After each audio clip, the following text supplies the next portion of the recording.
Ga, bao, bao. Mm.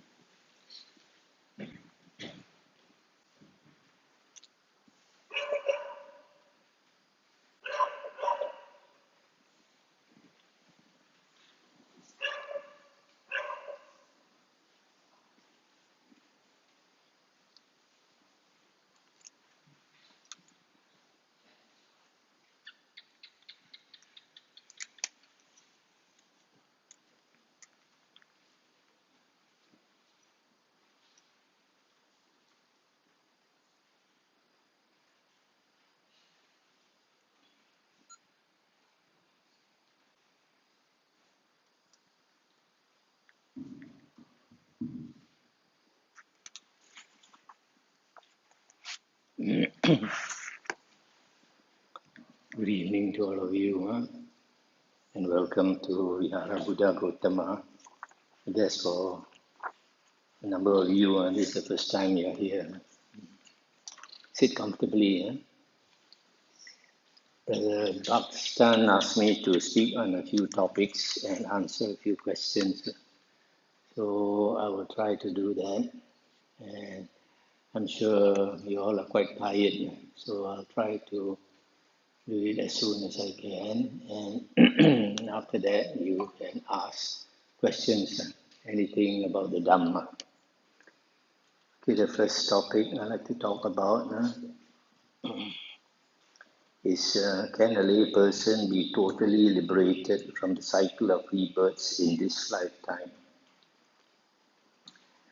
That depends whether a lay person can be totally liberated. Depends on what. There is a sutta where the Buddha compared the attainment of the various stages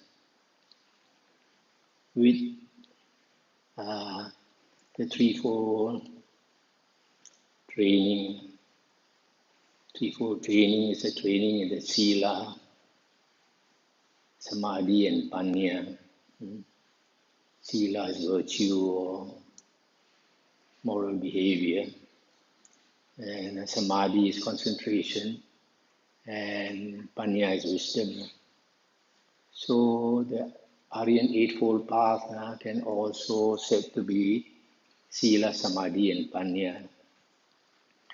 Now in the Anguttara Nikaya 3.86, the Buddha said, what level of Aryahood you attain depends on these three things. Sotapanna, first fruit, Arya, and Sakadagamin has perfect sila.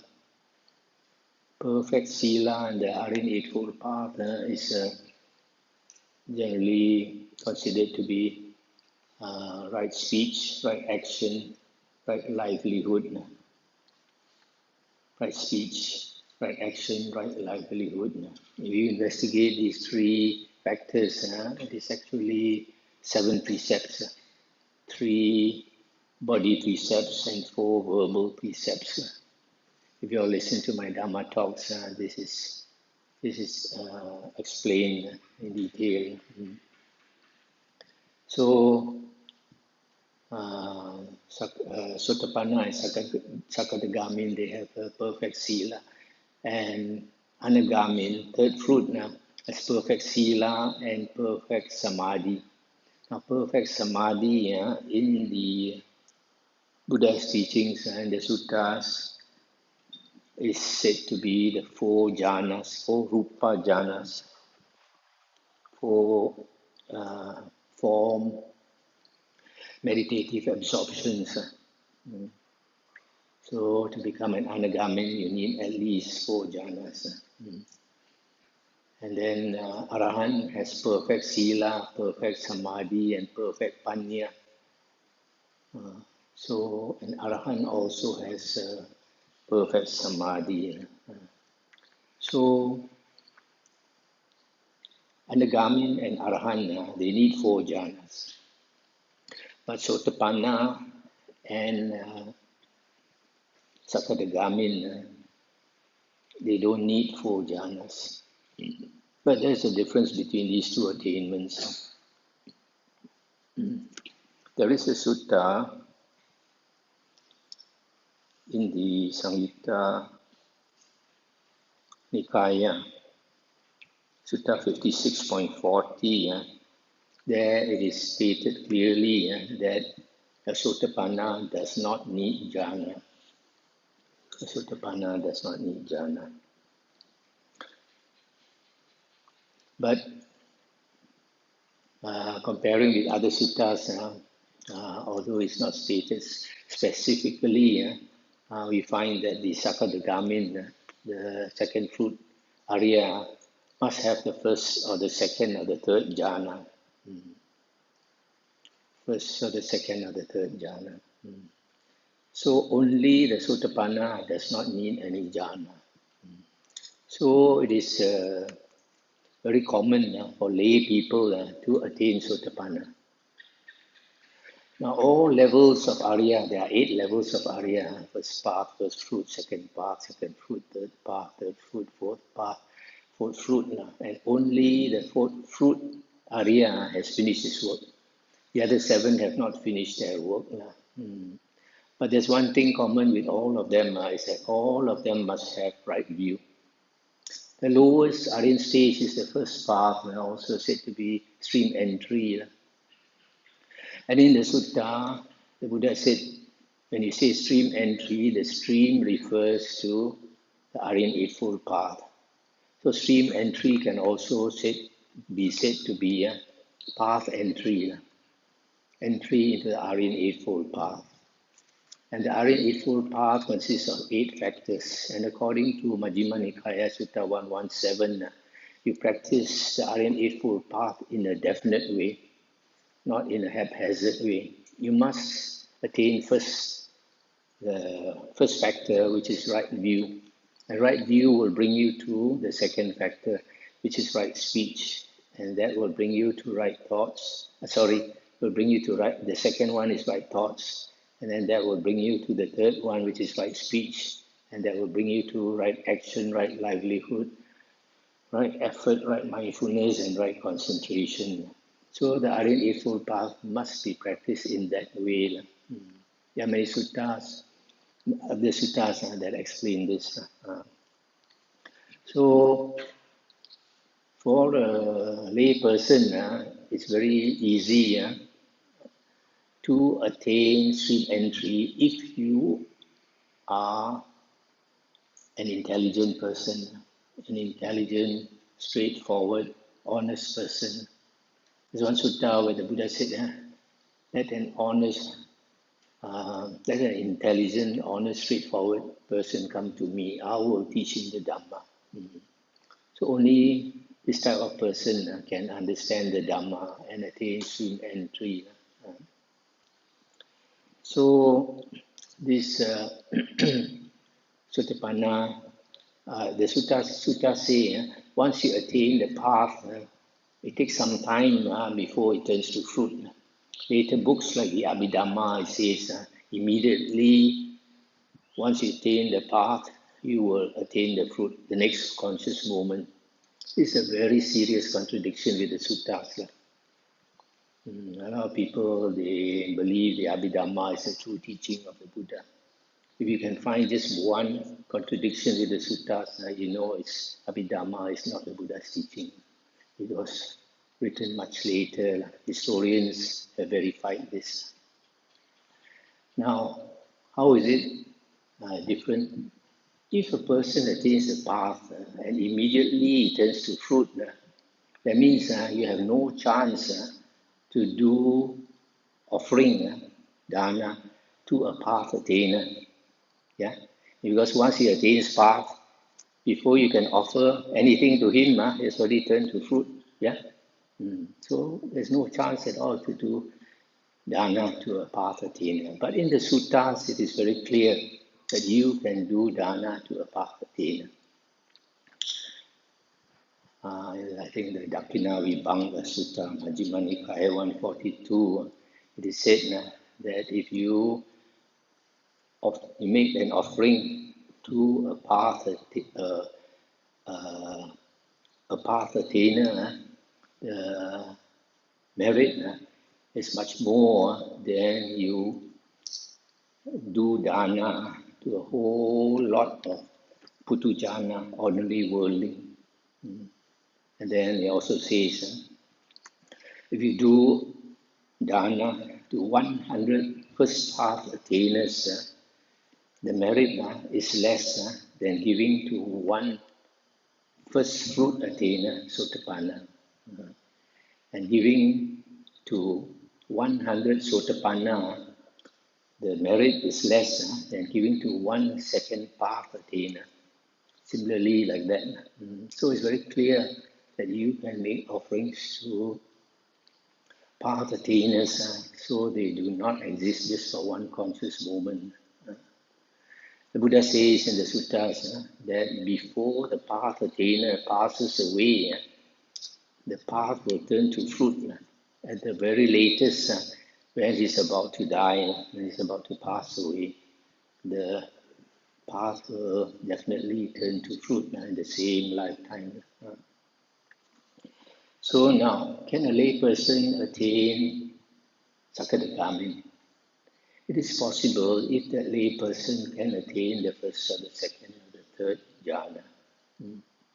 But it is not common, it is difficult. Why? Because in the explanation of the jhanas, the Buddha said,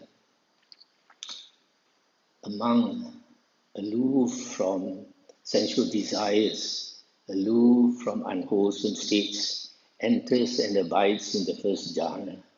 So before you can enter the first jhana, you've got to be aloof from sensual desires and unwholesome states. And that takes some time to develop. Yeah? It means only if you are celibate, you don't engage in sex, you don't have sensual desire, then only you can attain jhana. If you are a married man and living a normal married life, it is not possible. But during the Buddha's time, there were some lay people, even though they had wives, they told their wives that they wanted to practice. So they did not sleep with their wives. They slept separately, and their room, they lived alone as though it's a cave. Such people can attain. Also, we find in the suttas and the Vinaya books, when the Buddha was gathering disciples, the earliest disciples, he looked for those who had attained 4 jhanas, either this lifetime or previous lifetime. So there was a man called Yassa, the son of the richest man in town. So the Buddha, every day this Yassa was entertained by slaves and workers. Ladies would dance and sing for him, and he would drink liquor and all that, enjoy himself. So one night, it was the same, just seeing them dancing and listening to their songs and all that. And then it was quite late, he fell asleep. He fell asleep, and then in the middle of, and then the ladies, the slaves and all that, found the master sleeping. They were tired, and they also slept on the floor. So the Buddha made him wake up in the middle of the night. When he woke up, he saw this lady sleeping on the floor, half naked, their hair all on the floor, saliva oozing and all that. So it reminded him of corpses, dead bodies. So he muttered to himself, dukkha, dukkha. This means in a previous life, he was an ascetic who contemplated corpses. So because he saw dukkha in the house, he walked out of the house. And the Buddha made him slowly walk to the main gate of the city. And the gates of the city opened by themselves. And then he walked out into the forest. The Buddha was waiting for him in the forest. He walked straight to the Buddha and muttering, dukkha, dukkha. And the Buddha said, Yassa, come and sit here. There's no dukkha here. So he sat beside the Buddha, and the Buddha taught him the 4 Aryan truths, gave him introductory talk on the Dhamma. And then just listening to that first talk, he attained stream entry. The next morning, the father was looking for him, came to the same place, and the Buddha used his psychic powers to shield Yasa from the father, so the father could not see Yasa. So the father asked the Buddha, "Have you seen my son Yasa?" Then the Buddha said, "You sit down here. In a short while, you will see him." When he heard that, he believed the Buddha, so he sat down. The Buddha preached to him the same Dhamma, basically on the Four Noble Truths. Listening to it, first time he attained stream entry. So you find from the suttas and the Vinaya, it's not difficult for lay people to attain stream entry, provided they listen to the right Dhamma, the original discourses of the Buddha in the five Nikaya. So after he attained stream entry, at the same time when he attained stream entry, Yasa, who was sitting nearby, attained Arahanthood.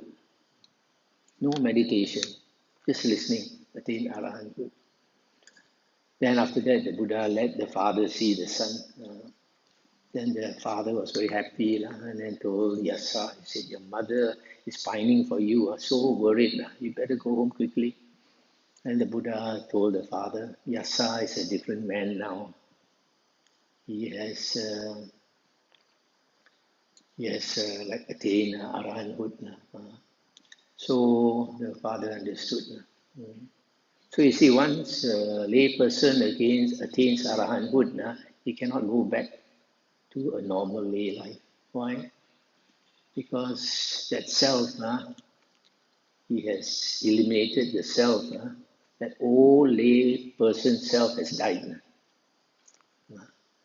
So he's become a new person. The Buddha said, once a person has attained like path or fruit, then his previous lay person has died. And he is reborn from the mouth of the Buddha. Having heard the words of the Buddha, is reborn as a different person, an Arya. So there's a thing, if a lay person becomes an Arahant, he cannot go back home. But later books say more than that. Later books say, if he does not become a monk within 24 hours, he will die. No such thing. That's the problem with later books. They say a lot of things that the Buddha never said. So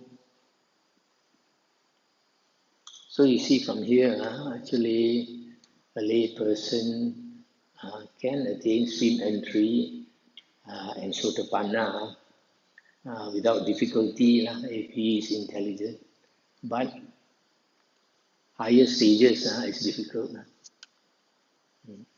He has to give up sensual desires and unwholesome states first. The other topic I was asked to talk about was the soul. Is there a soul in Buddhism? Other religions always talk about soul, isn't it?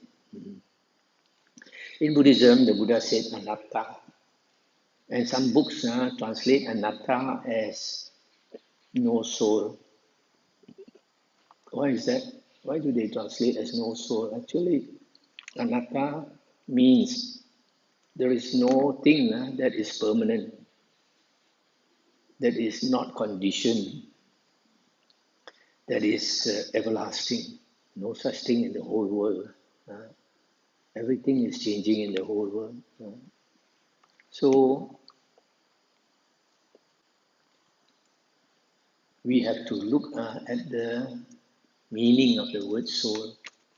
A lot of monks say anatta means no soul because they assume that soul means something that is permanent, everlasting. That is the Christian soul. That may be the Muslim soul. But it's not the Buddhist soul. The soul, the meaning of the word soul does not necessarily mean something permanent. I checked up the Oxford English Dictionary and it says the meaning of soul is the spiritual part of man. The spiritual part of man, not the flesh, the spiritual part, often assumed to be permanent. So it is assumed to be permanent by some religions, but it is not necessarily permanent. So this soul, in Chinese we call Ling Huan, yeah, Ling Huan in Cantonese, Ling Hun in Hokkien. So we find in the suttas, the Buddha did demonstrate there is a physical part of it, there is a spiritual part of him that can be separated from the flesh body. One of the Buddha's psychic powers is to take out from the top of his head this spiritual body, which in Hinduism is called the astral body. So this astral body of the Buddha is a golden body. It looks exactly like the flesh body, but it is a golden body. Sometimes the Buddha, in the middle of the night, he finds some of his disciples are practicing very hard, trying to maintain their wakefulness in the middle of the night, and they doze off, like Moggallana. Moggallana was practicing very hard after he became the Buddha's disciple. For the first 1 week, every night he tried not to sleep. He practice so hard, but unless you have the samadhi, you can't stay awake. So we find from the description of this Rebbe Moggallana that he did not attain jhana before. He practiced and attained the first jhana, but then he was so tired he fell asleep. Then the Buddha went to him using this astral body and told him, Moggallana, you put more effort, wake up. Then when he saw the Buddha, he got shocked. So he knew the Buddha was watching him. He stayed awake the whole night. Second night, same thing happened. Maybe attained the second jhana. So tired, also fell asleep.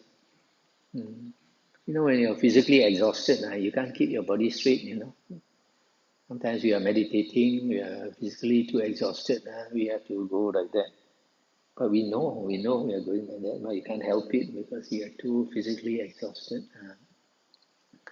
So, because the Buddha went to him, again he put more effort. So, successively like this, for a few nights, so we find after 7 nights, he attained arahanthood.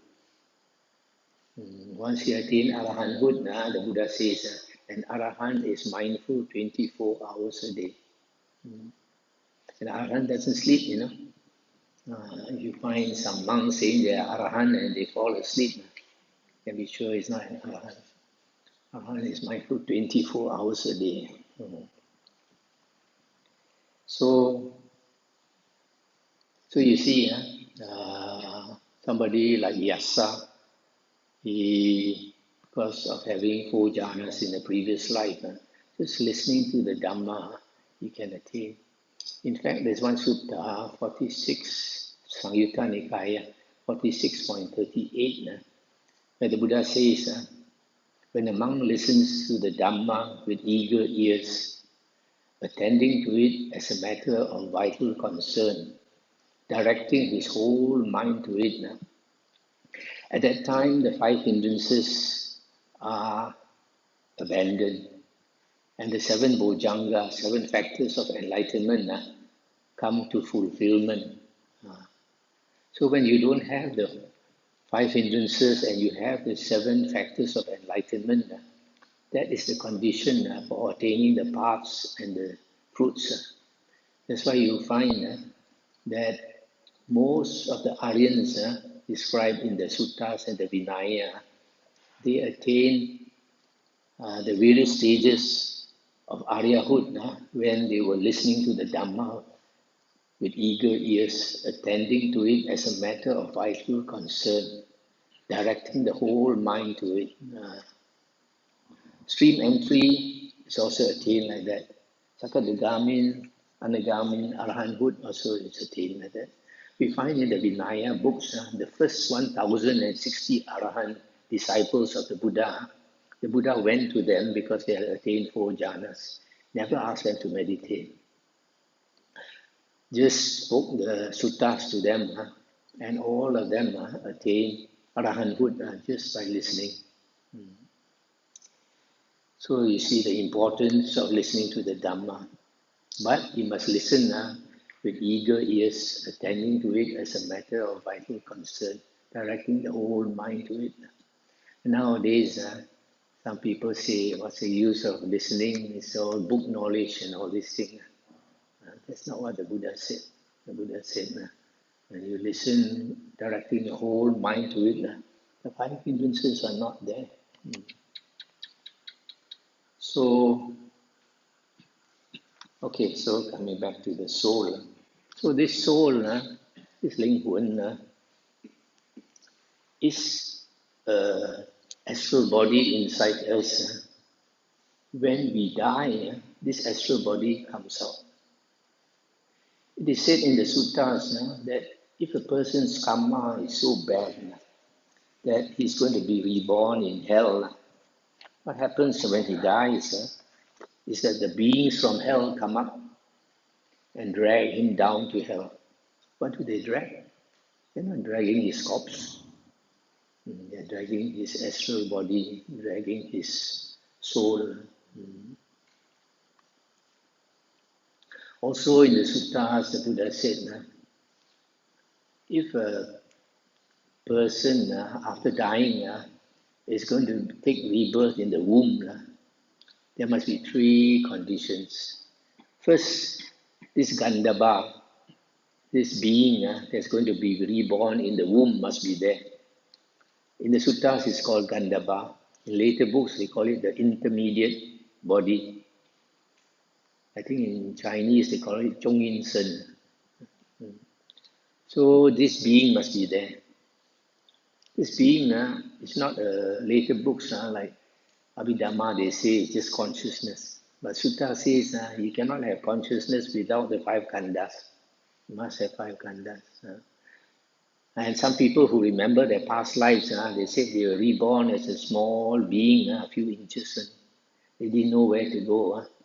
Finally, they ended up in some home. So the first condition is this being must be there. The second condition, mother and father must come together. Third condition, the mother is in the right season. Then the egg is fertilized. Once the egg is fertilized, then this being, this Gandhabba, can enter that egg. So originally, we were not flesh, Originally, we were spirit. And then when you enter the egg starts to grow and you acquire a flesh body. So this flesh body is like a shell. As long as we are alive as a human being, we carry this body about and we think this body is I. But this body is not you. One day you will discard it. You take rebirth again. So there are some cases where when a person is dying and this soul is about to come out, sometimes you can see the soul. 2 or 3 days before a person dies, his consciousness in this world is fading, and his consciousness of another world is arising. And he can see where he's going for rebirth. For most people will go for rebirth in the ghost realm, because as a human being, we are like a low deva or devi, We have a very good life, isn't it? You eat well, sometimes sleep with aircon. You want to go to China, you can go. Want to watch Astro, you can. And go on the internet, etc. Drive a Mercedes Benz or whatever, have a big house. There are some devas and devis who live worse than you, like the Nagas, snake spirits, the Garudas, bird spirits. They have to kill to eat. You don't have to kill to eat, you don't have to hunt. They have to hunt. And they are devas. So our life is so good, we are using up our blessings every day. And unless you know how to walk the spiritual path and replenish your blessings, by the time you die, your blessings will become low. And even if it's slightly low, you'll go into the ghost realm. Very easy, because the difference between human and ghost is not so much. So a lot of people, when they are dying, they are afraid. They see, how can we say, "Oh, Hiati Lai Liao," departed relatives coming for you. So there is a case, an old man told me, the auntie in Penang, very nasty character, very bad temper, always cursing the relatives, not satisfied because of property division, they didn't get enough. 2 days before she died, she fell asleep, and the Dracula teeth came out so long. The children saw, the children got a shock. Tried to cover the mouth, also cannot cover. 2 days later, when she died, the teeth disappeared. What does it mean? It means this lingun coming out, becomes more prominent. You can see. So like some people, just before they die, they can behave like an animal. Their face turn to a ghost face.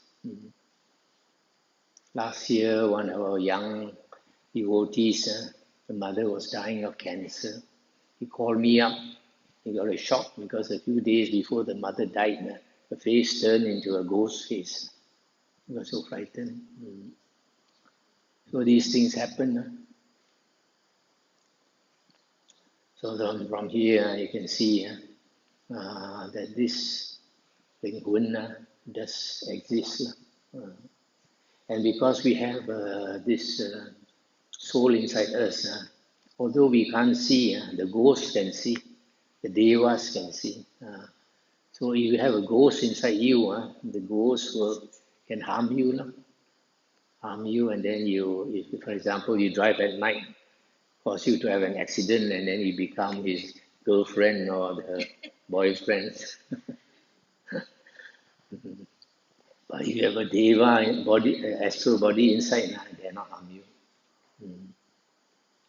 That's why you see some virtuous monks, they go into the deep forest alone, and they are not harmed. They sleep at night in the dark because they are respected.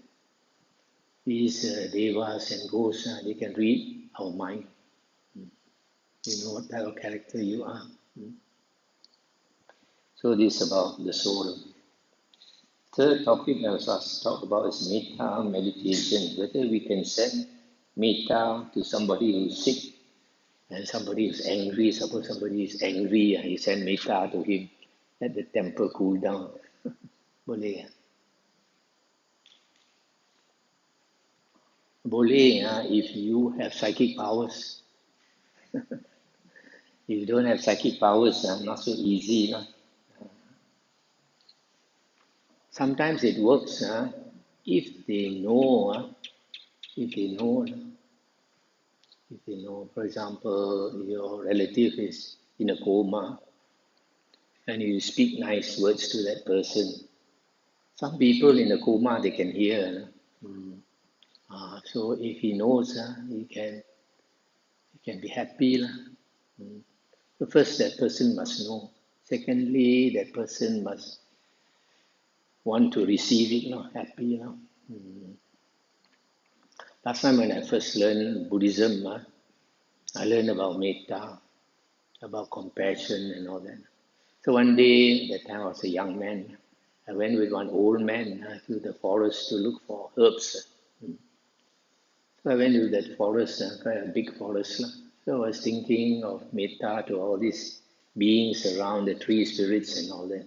That night I had such a wonderful sleep, a Walt Disney show, Walt Disney Dreams. And the next morning when I woke up, I felt so nice. So I thought must be these devas give me back metta. So the being you send to must know. If he doesn't know, no point.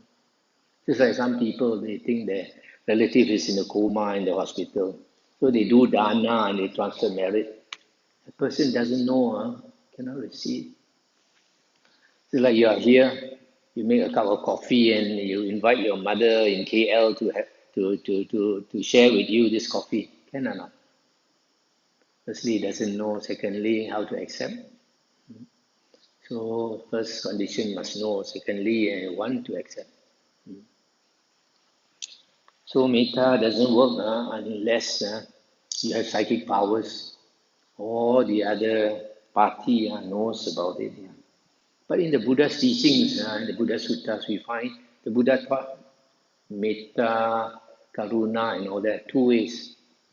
One is through our body, speech, and mind. For example, you show your metta, body language, you hug somebody. That is body language. For men, maybe you pat somebody on the back. And then verbal language is you speak nice words. Don't raise your voice and speak gentle words. The third one is to have kind thoughts of other people. So that is the easier way. And this way works. If you, for example, you are in the office and there's some unpleasant people around, you be nice to them, to your body, speech, and mind. And they can feel it. You can know. The other way the Buddha taught his disciples was to attain jhana first. After attaining jhana, make the jhana strong. After making the jhana strong, then you radiate. When the person with a strong mind, with jhana, when he radiates, unseen beings also can feel it. I grew up in Kuala Lumpur. I went to St. John's Institute. At that time, we had Irish, Catholic brothers, Canadian, French, and all that. And maybe they like me. They'll give me holy pictures. And some of these holy pictures of their saints. The saint is petting the deer because the deer comes near to him. The birds are sitting on the shoulders and on the head. So if you have that kind of metta where you really can radiate, they can feel it. All these beings can feel it. Long time ago, Christian fathers, they used to meditate, but they lost that skill. But they know that they used to meditate. That's why, like in America, some of these priests and all that, they approach Buddhist monks to learn meditation.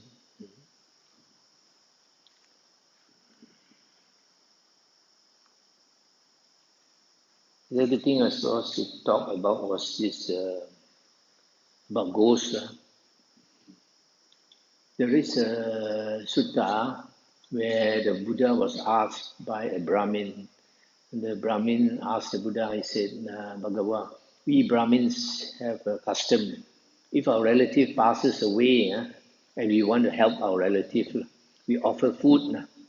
We offer food to our departed relatives and we burn it.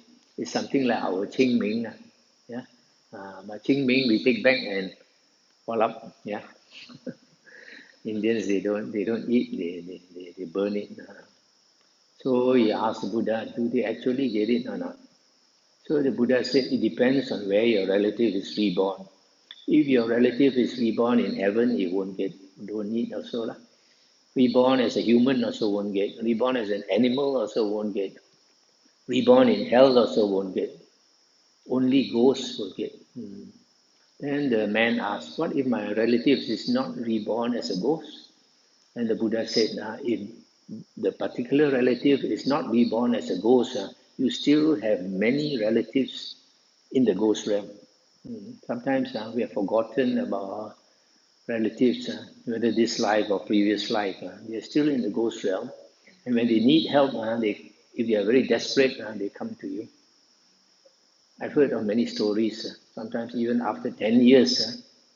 One devotee told me, after 10 years, the brother came looking for him. And that was because he started to learn Buddhism.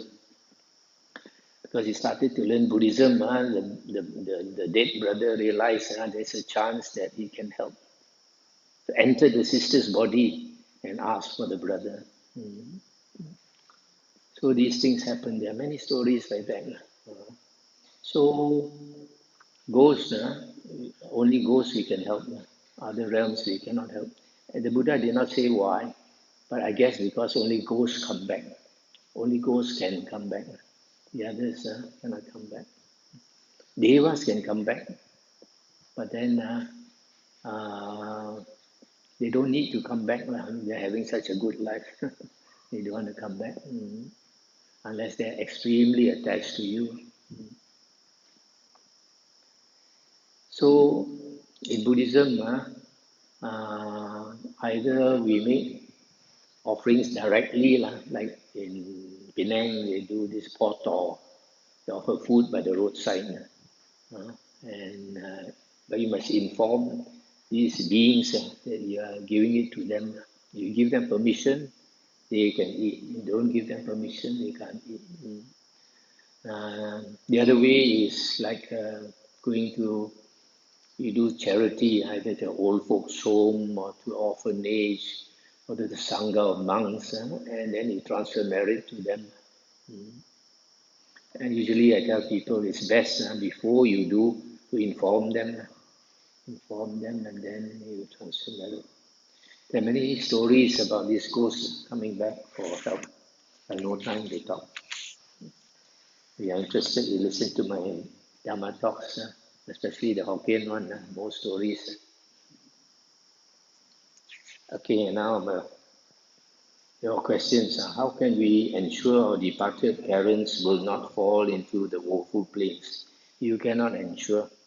Where they go for rebirth is according to their karma. It's not like we don't believe like this Mahayanis. Mahayanis say you can help your relative in hell come out. I tell them, if you can just by prayers help your relative to come out of the ghost realm, then the Buddha just make a vow. All the ghosts, all the beings in hell will come out, isn't it? Even the Buddha cannot help them. Life goes on according to our karma. And on the night of the Buddha's enlightenment, he spent 4 hours using his heavenly eye to look at beings passing away and taking rebirth according to karma. And then life after life, he saw where they take rebirth is according to their karma.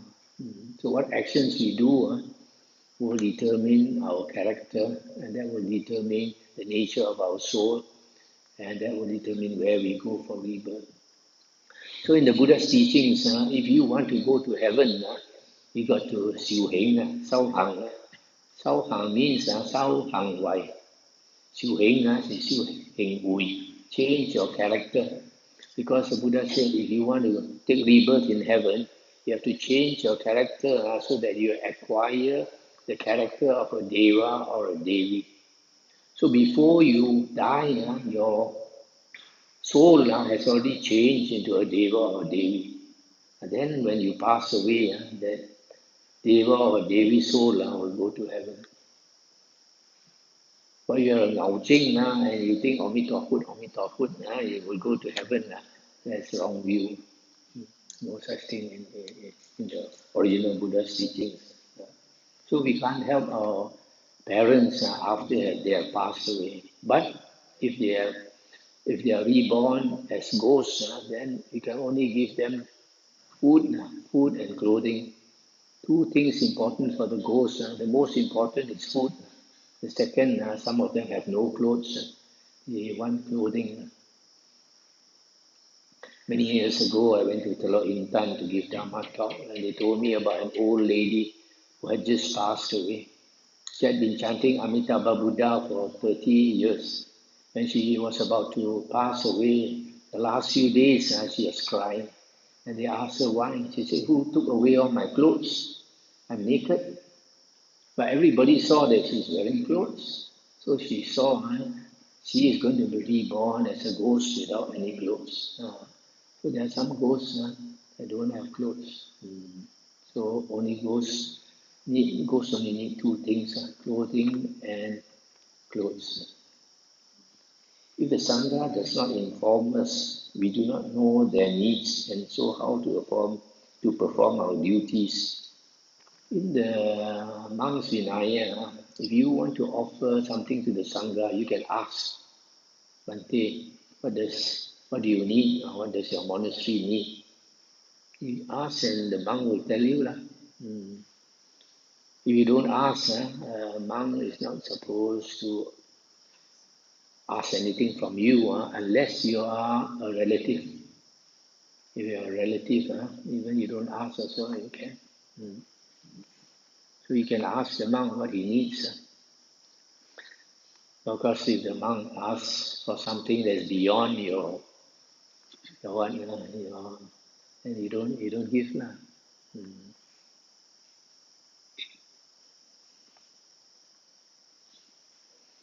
Collective karma. In the Buddha's teachings, the Buddha did not use the word collective karma, but the Buddha did say that if, for example, a country or a group of people, the greed, hatred, and delusion is too strong, then the devas are not happy, and they can perhaps stop the rain, and it doesn't rain for a long period, then there will be famine, or they might create too much rain. So there are unseen beings who can influence our lives. So it does look like there is such a thing as collective karma, but there's also individual karma.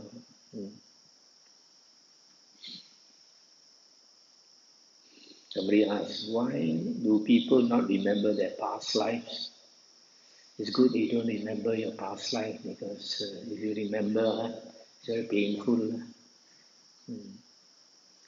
Just imagine, suppose your mother passed away. After your mother passed away, you think about your mother, you feel so sad. Yeah, it's the same thing when you think about your past relatives, because there are stories.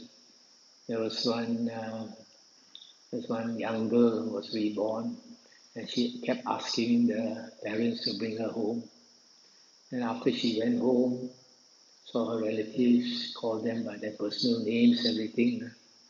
Then later, she went back. She feels very sad. So it's good not to remember our past lives, unless you can stand it. There's one thing it's not in the questions, but there's one thing I like to talk about, because a lot of people want to know about the last thought moment. And some monks teach that when you're about to die, if you have a good thought, that will bring you to a good rebirth. Not necessarily true. Not necessarily true. There is one sutta in the Samyutta Nikaya 55.21. A cousin of the Buddha by the name of Mahanama. This cousin of the Buddha, every day he'd go to the monastery. During the Buddha's time, all the monasteries were forest monasteries, something like this, a few kilometers from the town. So every day he'll go to the monastery, help the monks and all that. At night, he'll go back to the city. So he walked back alone. So he asked the Buddha, he said, Bhagavan, I was wondering, suppose one night I walk back and I'm killed by a wild elephant or a wild horse or wild animal, or by a man. At the last moment, I'm frightened. Will I go for a bad rebirth? And the Buddha said, don't worry, Mahanama, don't worry. For a long time, you have taken refuge in the Buddha, Dhamma, and Sangha. And the Buddha said, if a person has faith, generosity, virtue, learning means knowledge of the suttas, and wisdom, he has an elevated mind. And when he dies, that elevated mind will bring him to an elevated rebirth. So, why is it the last thought moment is not important? Because a lot of people don't know the difference between clinical death and real death or Buddhist death. In the Buddha's teachings, a person, when a person really dies, three things stop. One is the mind stops working, uh, the vitality, ceases, and then the third one is the body heat.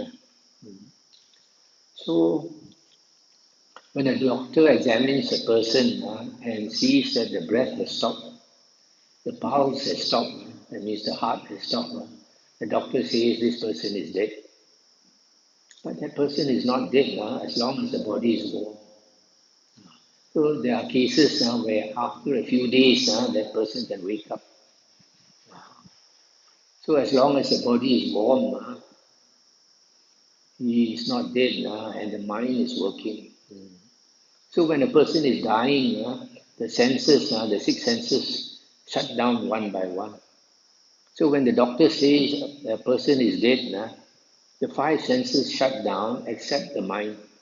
The mind will continue working, but he's no more conscious of the outer world because his six senses are closed. The first five senses tell us about the outer world, the seeing, hearing, smelling, taste, touch. That is the outer world. So those five senses have ceased, and only the mind is working. At that time, that mind is dreaming. It's beyond your control. You cannot say, I want to have a good dream. What you dream, the last moments when you're dying, depends on your everyday mind. So if you're, for example, you're a monk or a nun, every day you're meditating and practicing the Dhamma, you have peaceful thoughts. So when you're dying, that peaceful thoughts will take over. You have a very tranquil mind and you go to a peaceful place. So from the time the doctor says this person is dead until that person is actually dead may take 4 or 5 hours. So these 4 or 5 hours, the mind keeps thinking. And that is your everyday mind. That's why every day we have to cultivate our mind. That's why Siu Heng is so important.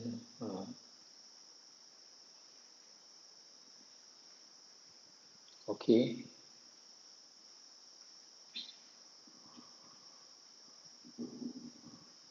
Anything else you want to ask?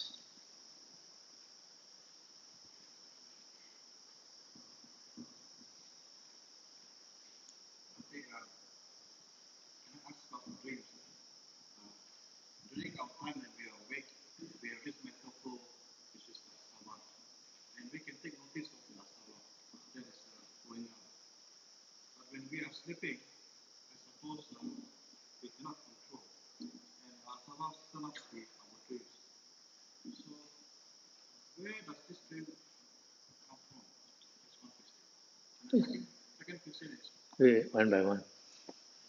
The dream, of course, will come from your within. And usually, what you dream is what is foremost in your mind. So, what you are worried about, you may dream. What you are frightened about, you may dream. And sometimes you might be thinking a lot about your departed father or mother, then you might dream of that person. So it all comes from within you. But some people are a bit psychic because maybe in their previous life they have meditated. So before something happens, sometimes they can dream of it.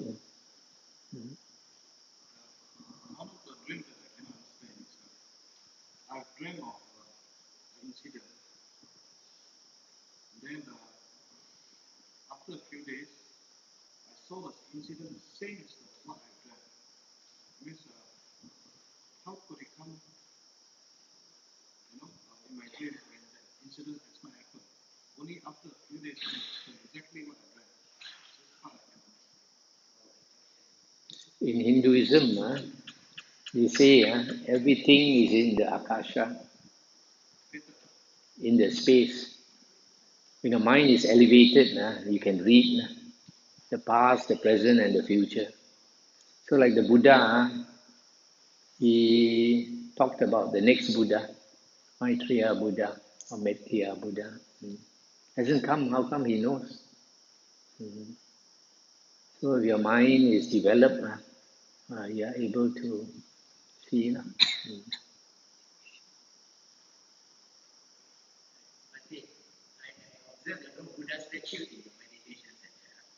The whole monastery, we don't have Buddha statue. Uh,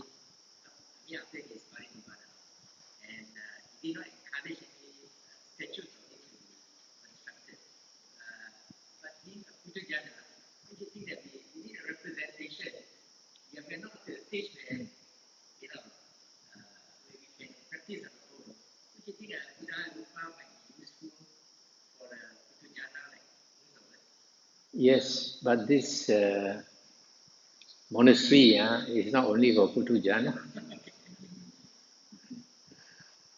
So we try to discourage people from praying to the statues for help. In the Buddha's teachings, nobody can bless you, nobody can curse you. Your good actions will bless you, your evil actions will curse you.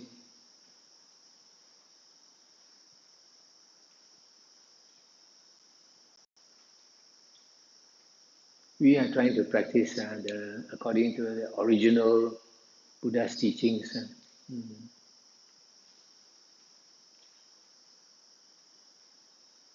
We don't want to make this place for tourists. Some monasteries, they make it very beautiful. Becomes Li Xing instead of Xiu Xing. Yeah.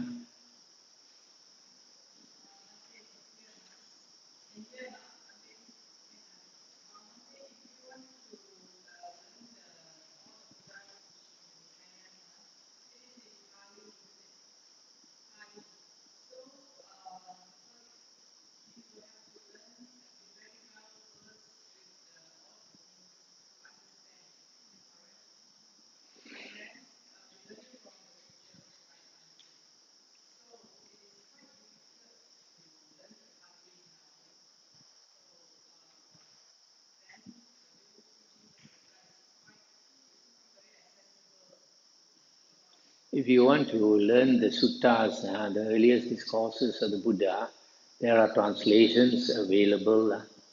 The common one is by Venerable Bhikkhu Bodhi. Yeah. And I have given talks on the five Nikayas over many years. And a few people have told me it's very useful because when they try to study the books themselves, they don't understand. But when they listen to my talk, because I read the sutta, then I explain and I compare it with other suttas. Because each sutta will tell you, will explain to you from a particular angle. The more suttas you read, you will understand better from different angles. So if you listen to my talks, I have this 8 gig SD cards with about 300 hours of recorded talks. If you want, you can get from me tomorrow. We buy the SD card for 20 ringgit. After recording it, we sell for 15 ringgit. Sipun is English. We buy the player. We buy 200 at one time. We get it at 25 ringgit. You buy outside, it varies from 35 to 60 ringgit. And then we sell it at 20 ringgit.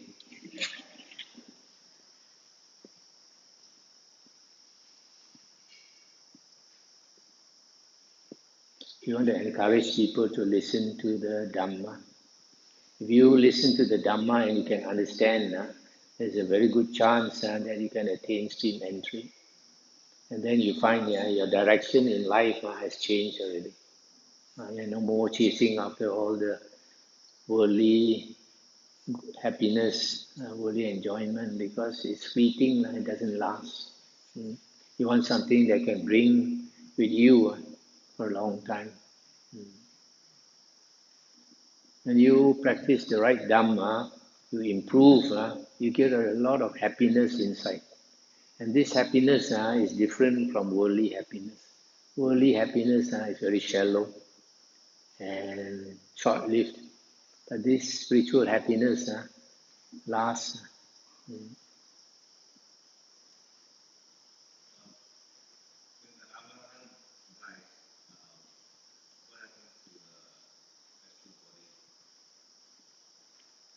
The whole world, what happens to what?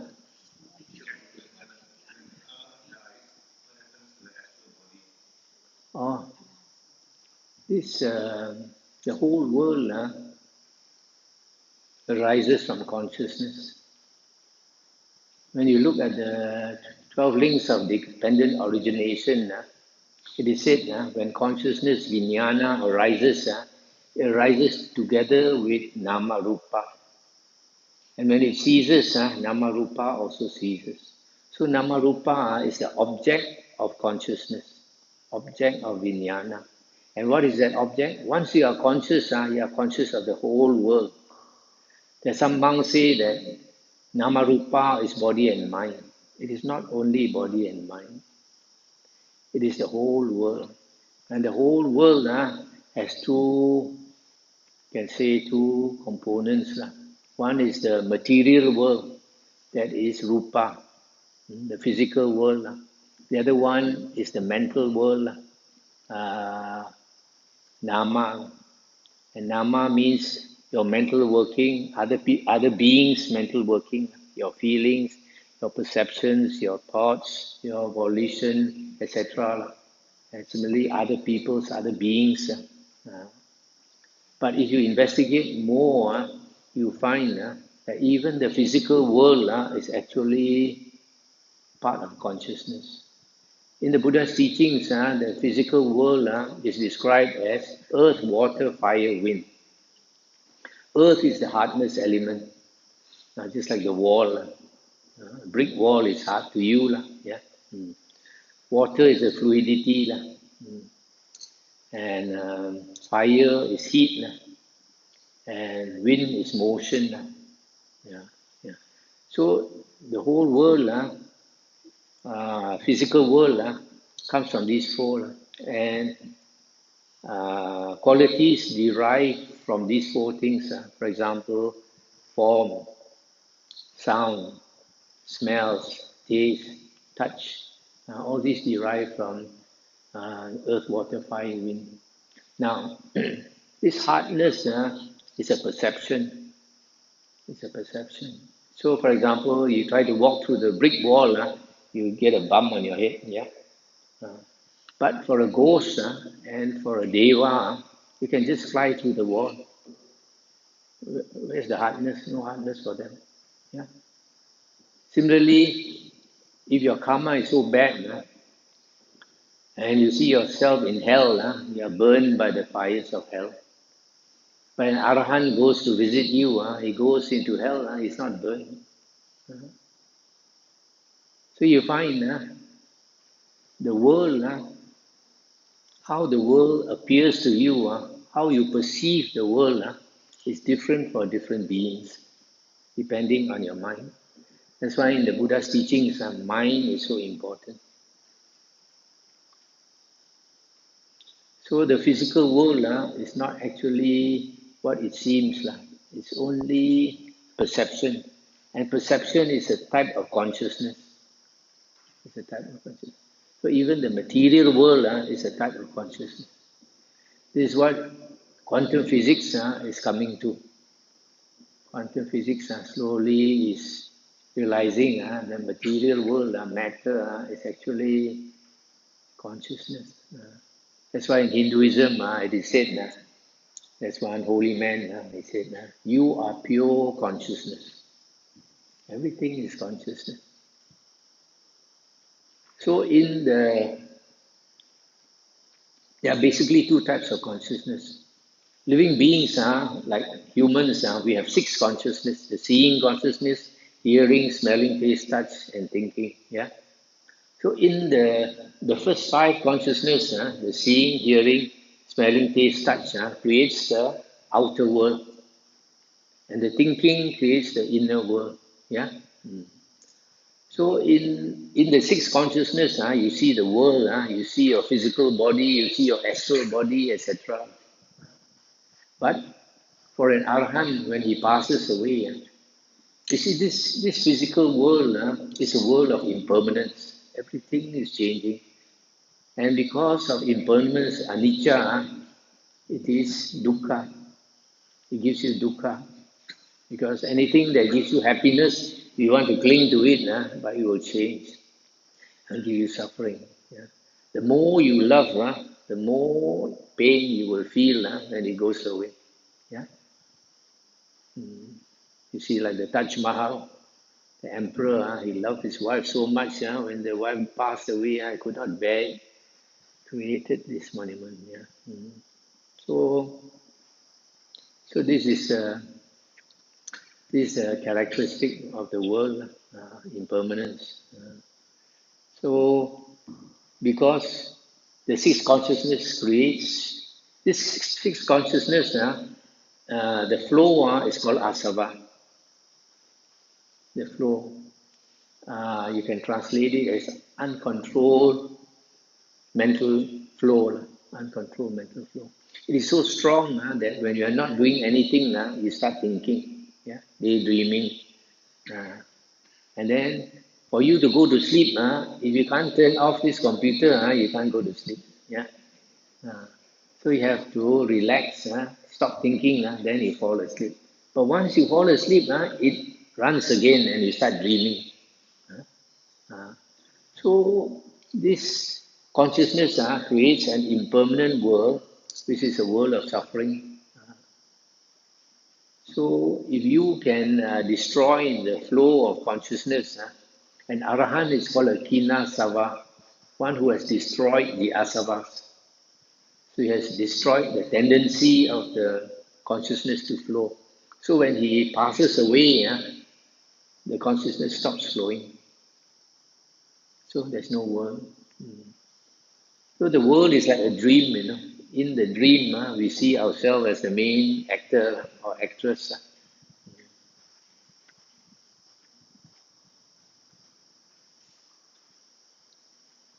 Yeah.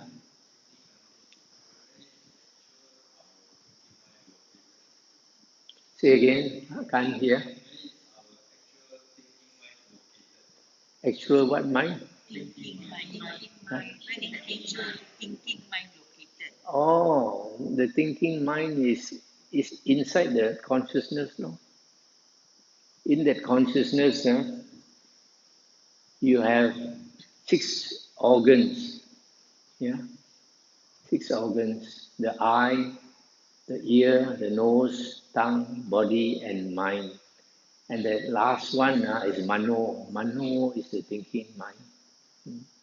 As I told you, everything is consciousness. So within that consciousness, you have this. These six creates six different kinds of consciousness. And these six different kinds of consciousness, only one can arise at any moment. For example, seeing consciousness arises and passes away. Hearing consciousness arises and passes away. But because it is so fast, you think you're seeing and you're hearing at the same time. But it's not. I've just published a book called Condition Arising of Suffering. It's over there in the Dana Sala. Tomorrow, if you're interested, you can get a copy. It talks about the 12 links of dependent origination.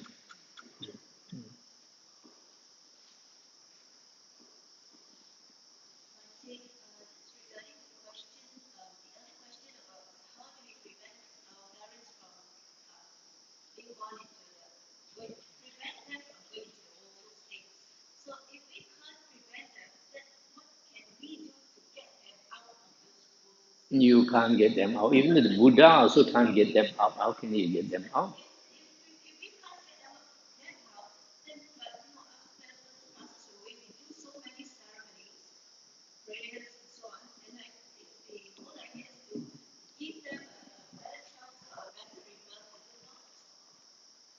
People who don't understand the Dhamma want to do all these prayers. No? All these prayers don't help. Just now you heard me say that only if your departed relative is reborn in the ghost realm, you can help. If they are reborn elsewhere, you cannot help. And even in the ghost realm, you can help very little. Just give them food and clothing. Every being, once we are reborn, we have to do our time. So it's like a prison sentence. You have to do your time. After that, only you can get out.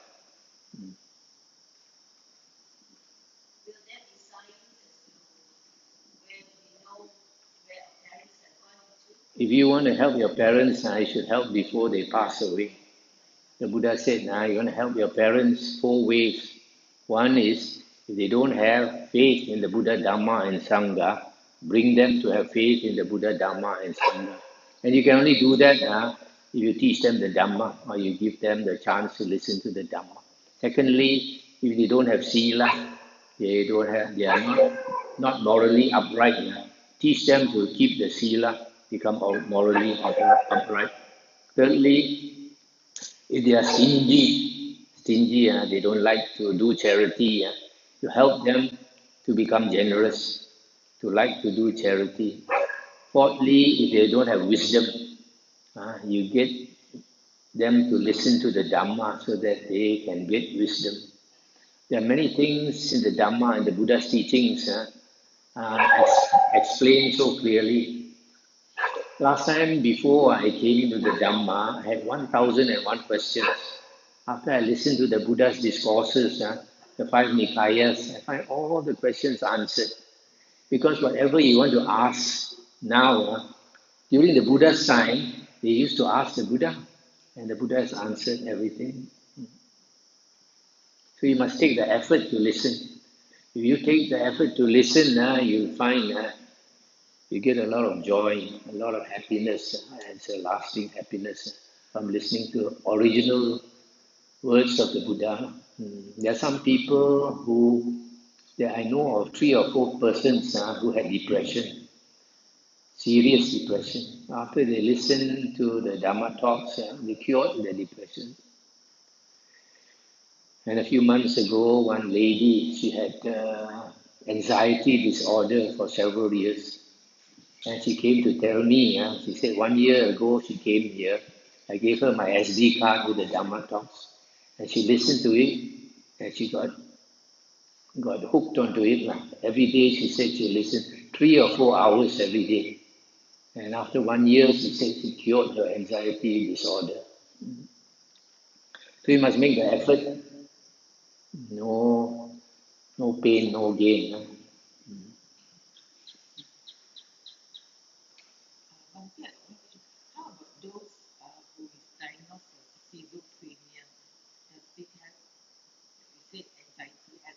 Yeah, that is provided they have the interest to listen to the Dhamma. All these mental conditions can be helped because if you understand the Dhamma, you attain stream entry and become an Arya. And once you become an Arya, the Buddha said, you have no more mental suffering. A Putujana, an ordinary worldling, will have bodily suffering as well as mental suffering. But an Arya has no more mental suffering because a lot of our mental suffering comes from attachment, not willing to let go. Maybe because you hate somebody, you want to keep on hating that person, or sometimes you hate yourself. People who have depression, a lot of them hate themselves because their karma is bad. Karma is bad, and then you hate yourself. So slowly you let go. You let go, all your mental problems go away. Can be, family previous life. Also can be cured if you make the effort. But you got to be intelligent to be able to understand.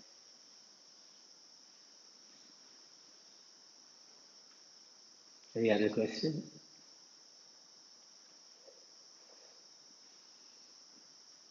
On what question you were saying, Bhante, if our relatives or parents born in the ghost realm, they need only clothes and food, so we can give clothes and food. But how actually we know they are in the ghost realm? You don't know, just in case. So we just give like that. And then to who to give the clothes and the food?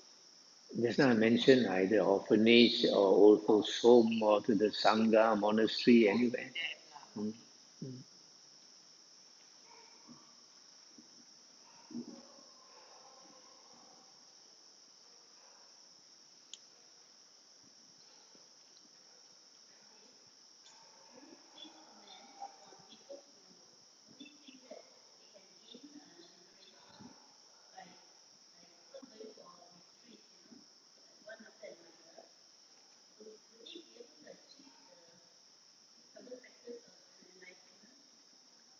You see, the 7 factors of enlightenment.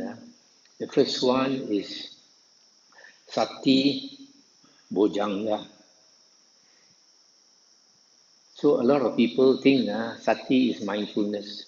So they keep practicing mindfulness. That is not correct. If you study the Samyutta Nikaya, the Buddha explained what is sati bojanga. The Buddha said, to practice sati bojanga, first you got to draw near an Arya who knows the original teachings of the Buddha.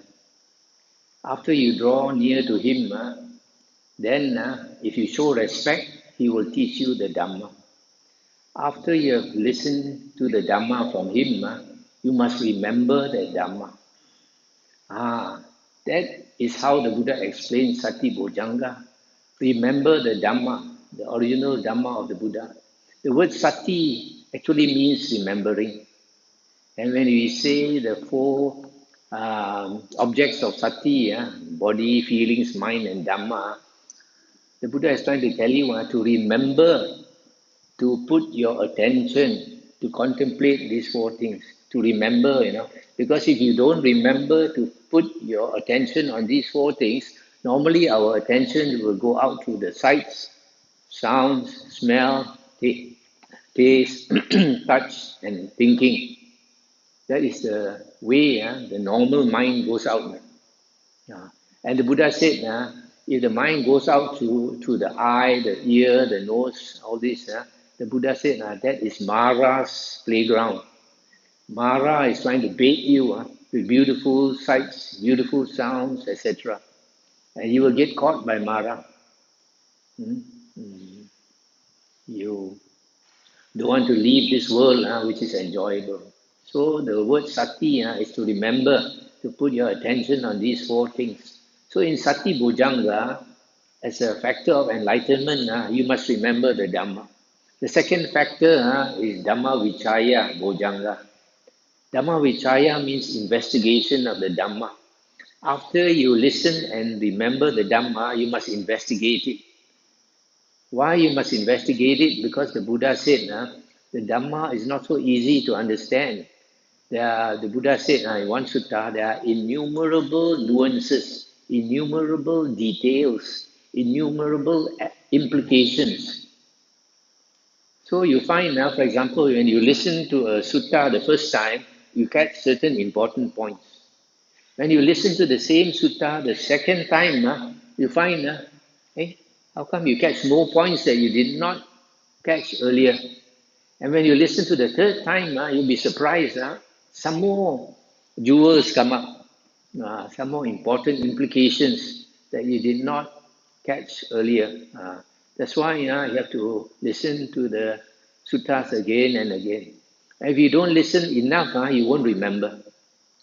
You don't remember how to use. Just like a person, he wants to learn karate, but he never practiced enough. When it comes to a fight, he forgot how to use. So it's in the same way. If you don't remember your Dhamma, When you're faced with a particular situation, a difficult situation, you don't know how to use the Dhamma. So remember, a lot of monks, they teach you, meditate, meditate, meditate. You can never become an Arya without getting right view. And how to get right view? Majjhima Nikaya 43 says, to get right view, two conditions, two essential conditions. One is the voice of another teaching you the true Dhamma.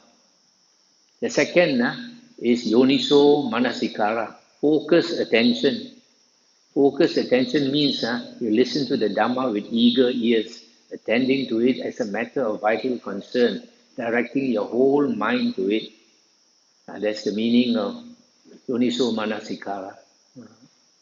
So without listening to the Dhamma and understanding the suttas, no hope of becoming an Arya. When the Buddha, before the Buddha was enlightened in India, there were many yogis. They practiced all kinds of meditation. Whatever you can think of. Hinduism has a history of 5,000 years, at least. So whatever meditation you can think of, they have practiced already. But you cannot find an Arya. Until the Buddha started teaching the Dhamma. When the Buddha started teaching the Dhamma, at one time, people heard there is an Arahant, Sammasambuddha in the world. 80,000 people came to see the Buddha first time. And the Buddha preached to them the Dhamma. After that, the Buddha said, all 80,000 attained stream entry. Another time, the Buddha brought 1,000 Arahants. And these 1,000 Arahants, they were ascetics with psychic powers. And the Buddha went to them because they had 4 jhanas. And many of them had psychic powers, so their ego was very big because they didn't know the true Dhamma. So the Buddha stayed a few weeks with them and showed psychic powers. Over a few weeks, and then they became convinced that the Buddha's psychic powers are much greater than them. For example, one day the leader, out of respect for the Buddha, he invited the Buddha for breakfast. He said, come, join me for breakfast. And then the Buddha said, you go first, I'll see you at the hall. When he went to the hall, he saw the Buddha sitting there, holding a flower he had never seen before. Then he asked then the Buddha gave him the flower. He said, where did you get this flower? I never seen this before.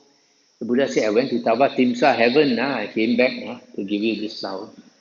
He got a shock. The Buddha went to heaven and came back so fast. So in this way, after some time, they all respected the Buddha. That was when the Buddha told the leader, Kassapa, you keep thinking you're an Arahant, but you're not an Arahant. You're not practicing the way to become an Arahant. They were meditating all the time, that's why they had other jhanas. But they were not Arahants. Then, because he's an intelligent person, when he heard that from the Buddha, he begged the Buddha to become a disciple. So the Buddha accepted him as a disciple, and then the 999 all became disciples of the Buddha, shaved off their long hair. They kept long matted hair, like Nonya, like that. So after they became monk disciples of the Buddha preached to them one discourse, the fire discourse, Aditta Pariyaya Sutta. Why? Because they prayed to fire. A lot of Indian ascetics, they worship the fire, Agni, god of fire. So when the Buddha talked about fire, they were all ears because the Buddha said the whole world is on fire. What fire? The fire of greed, hatred, and delusion. So as they listened, the Buddha explained anatta. So when they heard, they just one sutta only, all 1,000 became arahants. So after they became arahants, the Buddha brought them to see this King Bimbisara in Rajagaha, because before the Buddha was enlightened, he passed through Rajagaha. The King Bimbisara was very impressed by our Buddha, asked the Buddha to stay long in Rajagaha. He said he would support the Buddha. The Buddha didn't want, the Buddha was looking for enlightenment, was not looking for support. So he asked the Buddha to promise, if the Buddha becomes enlightened, to come back and teach them. So the Buddha came back. When he saw the Buddha, he was so happy. He asked all the people of Rajagaha to come and see the Arahants. So according to the Vinaya books, 120,000 people came. And after the Buddha's meal, the Buddha preached to all of them, all attained stream entry, 120,000. You find most of the time, all the Aryas, they attain by listening to the Dhamma.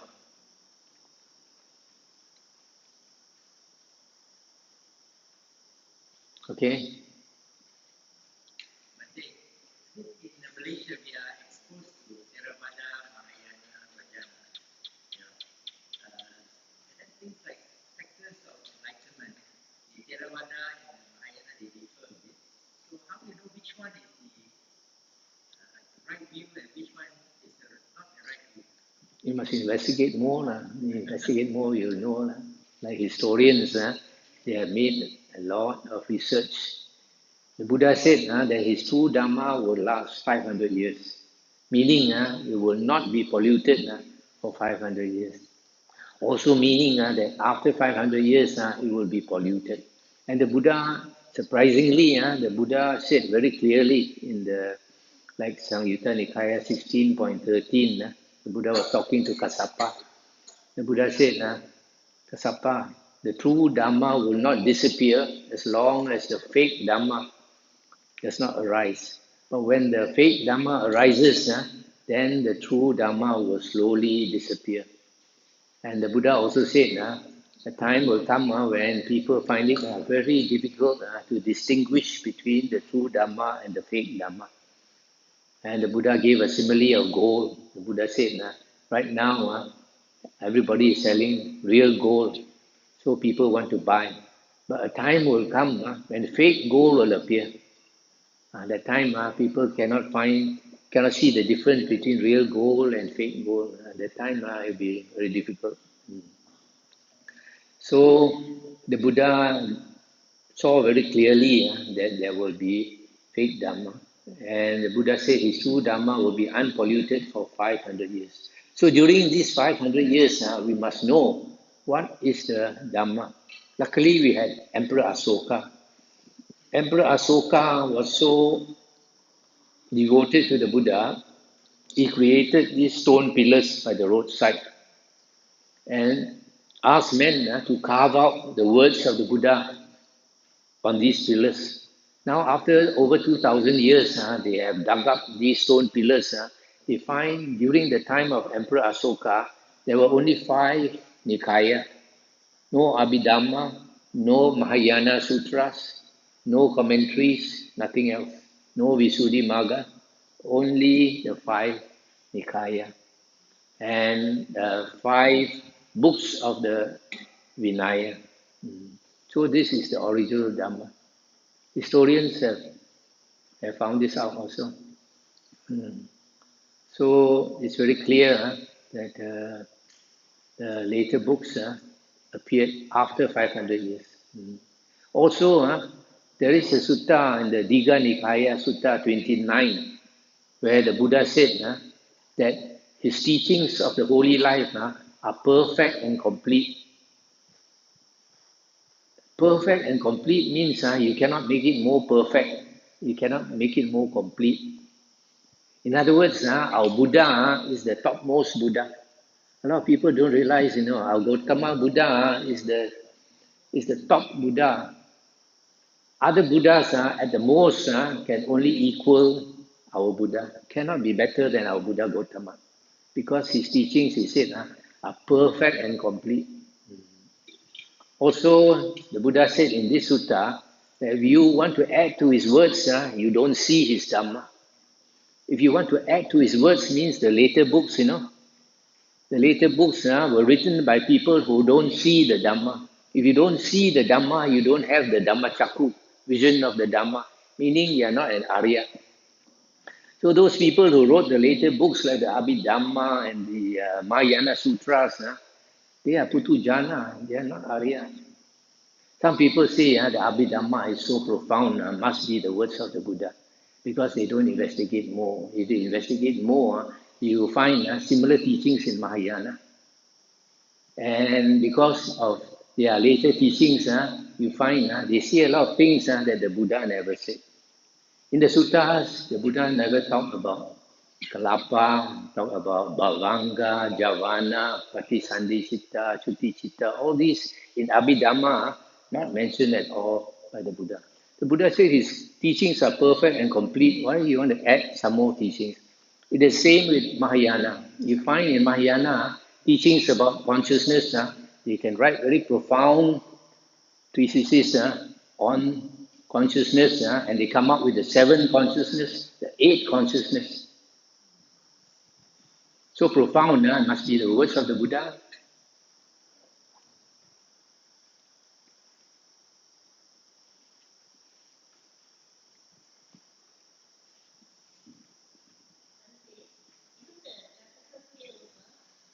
Jataka tales, even Bhante Agachita said that their grandmother stories, which were created before the Buddha's time. It's just like Aesop's fables, Grimm's fairy tales. All this is grandmother's tales now. But they serve a good purpose because I'm a Baba, my mother and my grandmothers are Nonya. So when I was small, to get me to sleep, my mother would tell me stories about some culture. Very interesting. I listen, and then I fall asleep. This Sangkanchil comes from Jataka stories. Nah, bawang putih, bawang merah, all that Jataka.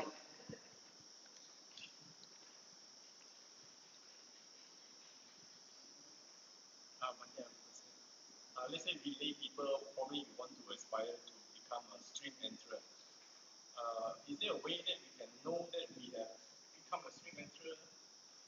Nowadays we don't have Buddha to declare good. Okay, if a person has attained stream entry, he has understood the Dhamma, he sees impermanence in everything in the world. He won't chase after worldly things, won't chase after money, won't chase after property, won't chase after datorship or a PhD, all these things. Instead, he will spend all his time listening to the Buddha's original teachings and changing himself. Siêu hiện is siêu hiện vui, sâu hành sâu hành hoài, cõi lấy cái hành hoài, change your character. So as we practice the Dhamma and you understand, you start changing your character, changing your bad temper, changing your bad habits, etc. Then you notice yourself changing. Other people also will notice you changing. Then you have a lot of happiness inside. Then you can be sure you're on the right path. The important thing is to be on the right path. How long you reach Nibbana doesn't matter. In fact, once you attain stream entry, no need to chase for Nibbana. Once a person becomes an Arya, the Buddha said, your blessings are immeasurable. So you only come back as a human being or a Deva or a Devi. And whether as a human or a Deva Devi, you have a very good life, very happy life. So Ban, take a slow boat out of samsara, also never mind. So you know definitely. You have the confidence lah.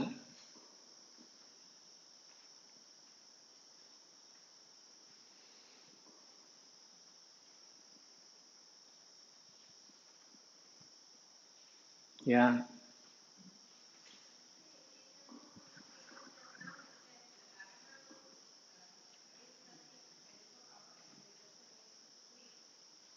Can somebody tell me?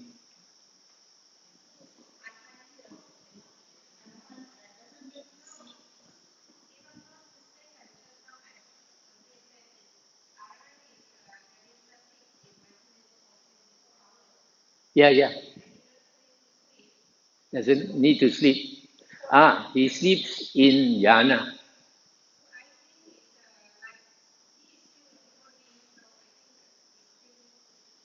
No, you see, when he attains jhanas, he gets a lot of rest and he's charging his battery when he's in jhana. The Buddha talked about postures, 4 postures. The Buddha said, ghost, if a person sleeps, like most people, our head facing the sky, Buddha calls it the ghost posture. Is it like a corpse? Yeah. And then if you sleep on the right side, the Buddha calls it the lion posture. And he encouraged the monks to sleep on the right side. I think because you don't press on your heart. If you sleep on the left side, you press on your heart. And heart is usually on the left side. Yeah. Then if you sleep on your left side, the Buddha calls it the luxurious posture. And then the Buddha calls his posture, the Tathagata's posture, as resting in jhana. So he goes into jhana state. He is charging the whole body. It's not the this is in the Vinaya book. In the Vinaya books, the Buddha said you cannot accuse an arahant of any fault because he's mindful 24 hours a day. A lot of people don't understand the state of an arahant. That's why some monks they even say they already attained arahanthood or they attained anagami. If they don't have 4 jhanas, no hope. That's why it's important to study the suttas. If you don't study the suttas, you just listen. One monk say like that, another monk say another thing. You ask 10 monks will tell you different things. When the Buddha was about to enter Nibbana, Ananda asked him, Bhagavan, after you are gone, whom should we follow as our teacher? And he said, after I am gone, take the Dhamma and the Vinaya that I have taught to be your teacher. So our teacher is the Dhamma Vinaya. That's why Chinese we say, Pen Se Se Chia Moni for. Our original teacher is the Buddha. Now what is the Dhamma? In the Anguttara Nikaya, 4.180, the Buddha said, if any monk says that the Buddha taught like this, like that, the Buddha said, don't accept, don't reject. Compare it with the suttas and the Vinaya. Only if it follows the suttas and the Vinaya can you take it to be the Buddha's teachings. The Buddha did not mention about Abhidhamma. The Buddha mentioned suttas and Vinaya. Now that is our teacher. So for lay people, it's only the suttas. Vinaya is for monastics.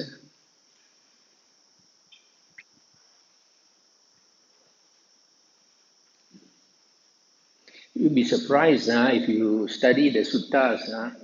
There are many things that nowadays meditation monks teach is completely different from what was taught by the Buddha. For example, nowadays a lot of monks they say they are teaching satipatthana meditation and don't need jhana.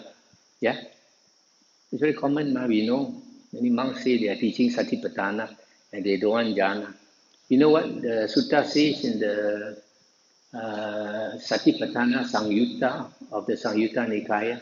The Buddha said, if a monk practices Satipatthana and does not attain concentration, states of pleasant abiding, that means the jhanas, the Buddha said, he's a foolish, incompetent, unskillful monk.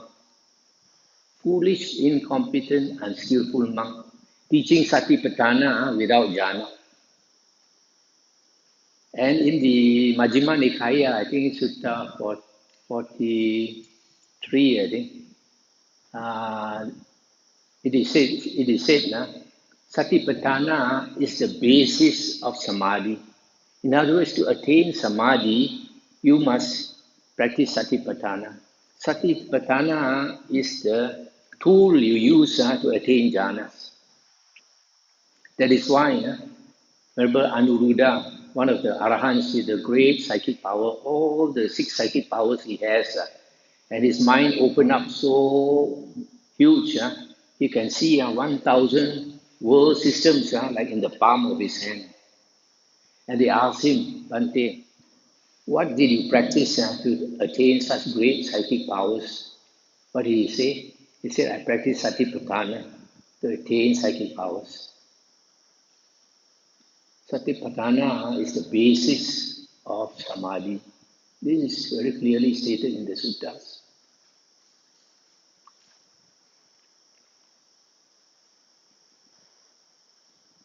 Nowadays, you even have one famous monk. He said, what's the use of jhana? When you attain jhana, you have no mindfulness. If you study the suttas, you find that you're never as mindful as in jhana. In fact, the Buddha said, when you attain the fourth jhana, you have perfect purity of sati. Why perfect purity of sati? Sati is defined as the ability to remember. Sati is defined in 9 suttas as a person has sati. When a person has sati, he remembers what he said and he did a long time ago. So when a person attains the fourth jhana, his sati is so perfect, he can remember his past lives. 100 lives, 1,000 lives, 100,000 lives, world cycles also he can remember. That's because of perfect sati and because of the fourth jhana. So how can you say when you attain jhana you have no sati?